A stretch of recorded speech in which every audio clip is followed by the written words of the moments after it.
स्वागत है आप सभी का YouTube channel knowledge TV. Haryana सरकार आज 25 जुलाई 16 बड़ी खबरें सामने आ रही हैं। 16 धमाकेदार घोषणाएं, आदेश। दोपहर 2 बजे तक क्या है पूरी जानकारी, आइए देखते हैं। हरियाणा की सबसे तेज सबसे सटीक जानकारी के लिए YouTube चैनल नॉलेज टीवी को सब्सक्राइब जरूर कर लें।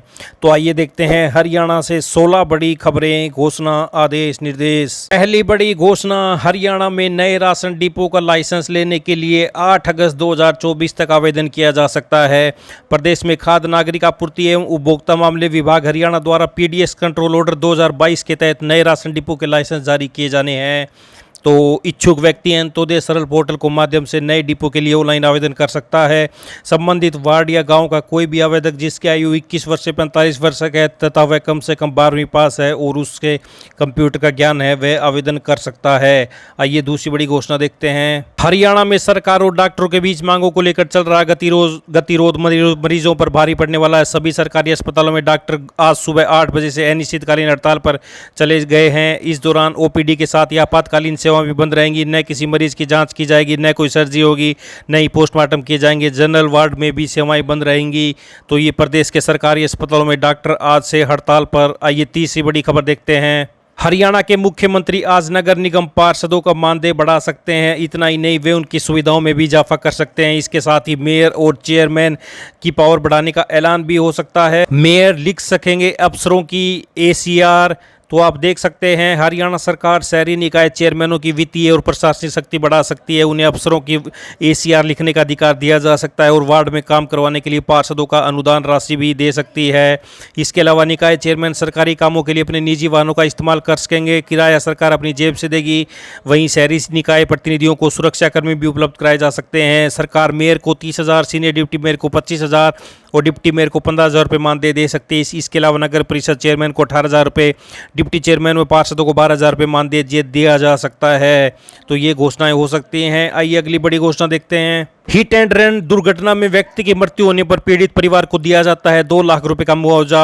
गंभीर रूप से घायल होने पर 50,000 रुपए की दी जाती है सहायता राशि। आइए अगली बड़ी घोषणा देखते हैं। हरियाणा सरकार ने केंद्र सरकार की Ayushman Bharat digital health mission योजना आभा को लेकर अपने कदम तेजी से आगे बढ़ा दिए हैं। मिशन के तहत प्रदेश के तमाम लोगों का आभा कार्ड बनकर रिकॉर्ड डिजिटल किया जाएगा ताकि उनके एक क्लिक पर ही उपचार संबंधी मसले हल हो सकें। इस दिशा में काम कर रही हरियाणा स्वास्थ्य विभाग की एबीडीएम टीम अब तक 1.42 करोड़ हरियाणा वासियों का आभा कार्ड बनवा चुकी है। आभा रोगी घर बैठे करवा सकेंगे रजिस्ट्रेशन। प्रदेश में इस समय करीब 1.42 करोड़ आभा लाभार्थी हैं। अस्पताल को मिली आईडी का फायदा यह होगा कि आभा रोगी को सही अस्पताल की जानकारी मिल सकेगी। उसे अस्पताल में मिलने वाली सभी स्वास्थ्य सुविधाओं का पता होगा। अगर उसने किसी अस्पताल में डॉक्टर के पास चेकअप के लिए रजिस्ट्रेशन करना है तो वह घर बैठे ही कर सकेगा, जिसके लिए उसे अस्पताल में लाइन में लगने की जरूरत नहीं पड़ेगी। वहीं डॉक्टर को भी आईडी मिलने के बाद रोगी को देखने में सुविधा होगी क्योंकि उसके पास पहले ही रोगी के बारे में जानकारी होगी। यह आईडी दोनों तरफ से मिलने वाली स्वास्थ्य सुविधा के ढांचे को मजबूत करने में कारगर साबित होगी। तो अस्पतालों और डॉक्टरों व पैरामेडिकल स्टाफ का होगा अपना अपना यूनिक नंबर। तो ये आप देख सकते हैं, जो झोला छाप पर लगेगी लगाम। रोगी की सहमति से डिजिटल रिकॉर्ड होगा अनलॉक। एचपीआर यूनिक नंबर डॉक्टर को जारी होगा, यानी जो डॉक्टर मेडिकल काउंसलिंग के पास रजिस्टर्ड है उसका ही रिकॉर्ड दर्ज होगा। इससे रोगी को सही डॉक्टर से उपचार की सुविधा मिलेगी और झोला छाप पर लगाम लगेगी। दूसरा, डॉक्टर अपनी मर्जी से रोगी का डिजिटल कार्ड नहीं देख पाएंगे, उसके लिए रोगी की सहमति जरूरी होगी। रोगी की सहमति के बाद एक ओटीपी नंबर जनरेट होगा जो रोगी द्वारा डॉक्टर को बताने पर ही रोगी के डिजिटल रिकॉर्ड को अनलॉक करने में कारगर साबित होगा। तो ये बड़ी खबर सामने आ रही है। हरियाणा वासियों का आभा कार्ड के जरिए रिकॉर्ड होगा डिजिटल। एक क्लिक से होंगे उपचार संबंधी सभी मसले हल। आइए अगली बड़ी घोषणा देखते हैं। हरियाणा में सरकारी भर्ती में ग्रुप सी व डी के करीब 58,000 पदों के लिए आयोजित परीक्षा के परिणाम को रद्द करने, सामाजिक व आर्थिक आधार पर 5 अंकों का लाभ जोड़े बिना मेरिट सूची तैयार करने और नए सिरे से आवेदन मांगने के आदेश पर हाईकोर्ट पुनर्विचार करेगा। हाईकोर्ट ने हरियाणा सरकार की पुनर्वाचिका याचिका पर सभी पक्षों को नोटिस जारी करते हुए जवाब दाखिल करने का आदेश दिया है। तो आप देख सकते हैं, आर्थिक सामाजिक आधार के अंकों पर पुनर्विचार करेगा हाईकोर्ट। हरियाणा सरकार की याचिका पुनर्विचार की मांग पर प्रतिवादियों को पक्ष रखने का आदेश, सभी को नोटिस। तो ये बड़ी अपडेट आई। अगली बड़ी घोषणा देखते हैं। प्रदेश में अब तक 38% बारिश कम। तो आप देख सकते हैं हरियाणा में 25 और 26 जुलाई को कहीं कहीं हल्की, परंतु 27 से 30 जुलाई के दौरान राज्य के ज़्यादातर क्षेत्रों में हल्की से मध्यम बारिश की संभावना है। तो 25 से 30 तक वर्षा की बन रही है संभावना। आइए अगली बड़ी घोषणा देखते हैं।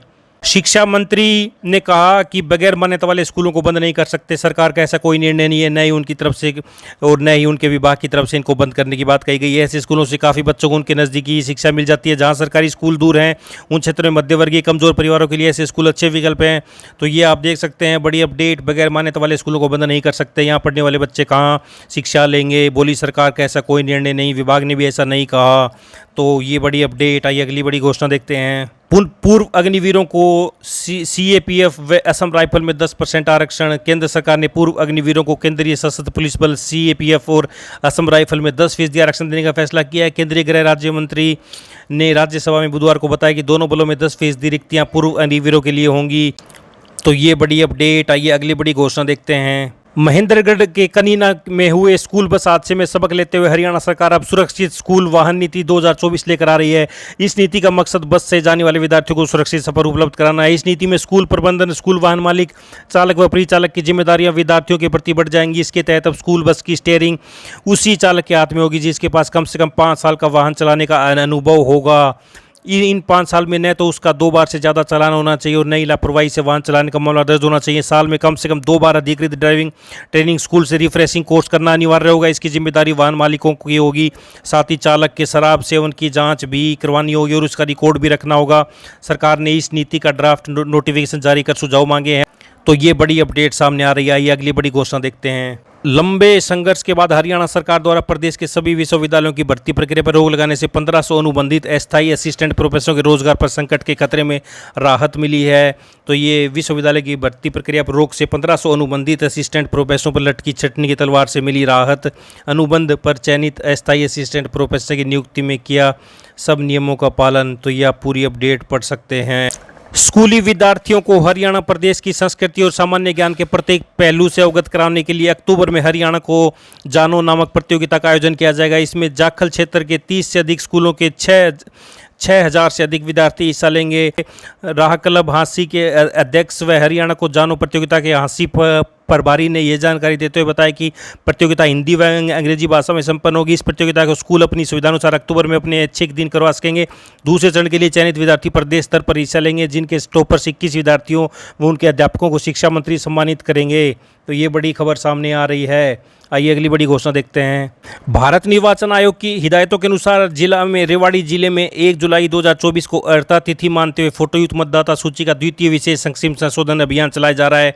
तो देख सकते हैं 27 जुलाई व 28 जुलाई तथा 3 और 4 अगस्त को पोलिंग स्टेशनों पर नए वोट बनवाने का कार्य किया जाएगा। जहां संबंधित बीएलओ पोलिंग स्टेशन पर नए वोट बनाने के लिए फार्म नंबर 6 पर होने का कार्य करेंगे। तो ये बड़ी अपडेट। विशेष अभियान के तहत 27 और 28 जुलाई तथा 3 और 4 अगस्त को बूथ पर बैठेंगे बीएलओ। तो ये रेवाड़ी ज़िले से बड़ी अपडेट है। तो ये हरियाणा की सभी जानकारियाँ पल पल की जानकारी के लिए चैनल को सब्सक्राइब जरूर कर लें, बेल आइकन जरूर प्रेस करें। सभी वीडियो का नोटिफिकेशन आपके पास पहुँचता रहेगा। इस अपडेट में इतना ही। धन्यवाद।